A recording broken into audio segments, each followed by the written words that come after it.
le bon curé de Souvignac. Les bons curés, les douces femmes, sont de rares présents des cieux. Les grands esprits, les simples âmes, habitent peu dans ces bas lieux.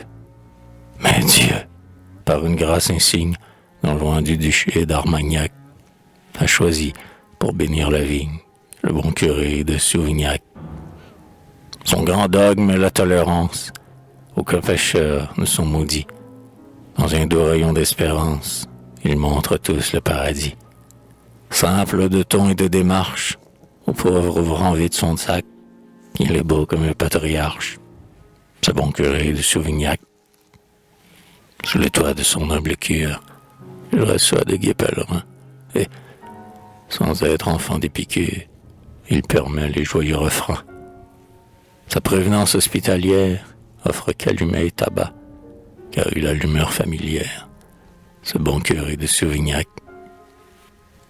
L'Église, dès notre naissance, assoit sur nous menu impôt. La mine d'or, c'est l'ignorance, et l'on y fouille à tout propos. Mais sur l'autel faire la banque répugne à ce fils d'Isaac. Voilà pourquoi le luxe manque chez le curé de Souvignac. Laissant César son royaume, au culte il borne son pouvoir. Il fuit la cour, mais sous le chaume, l'orphelin est sûr de le voir. Quand tant d'autres adroits compères ont recours au coup de Jarnac, on ne cite que fait sincère du bon curé de Souvignac. Il n'a pas renié sa mère, en se faisant prêtre romain. Il ne traite pas de chimère le progrès de l'esprit humain. Il aime la philosophie et sait respecter Condillac. Qu'à la science il se confie, le bon curé de Souvignac. Le Vatican, le Capitole, ne change point ses orimus, et sa voix douce qui console ne dit jamais non possumus. Sous le froc il est sans rancune, tel qu'il fut jadis sous le frac, qu'il est d'espèce peu commune, le bon curé de Souvignac.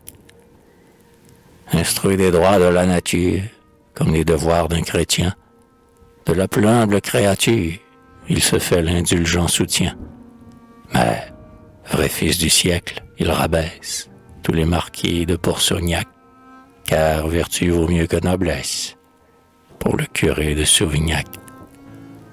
Il ne scrute pas l'âme humaine par-delà l'ombre du tombeau et conduit jusqu'au noir domaine le pécheur parti sans flambeau. Juge éternel, sois lui propice, qu'il est non Voltaire ou Balzac, je lui dois un dernier office, dit le curé de Souvignac.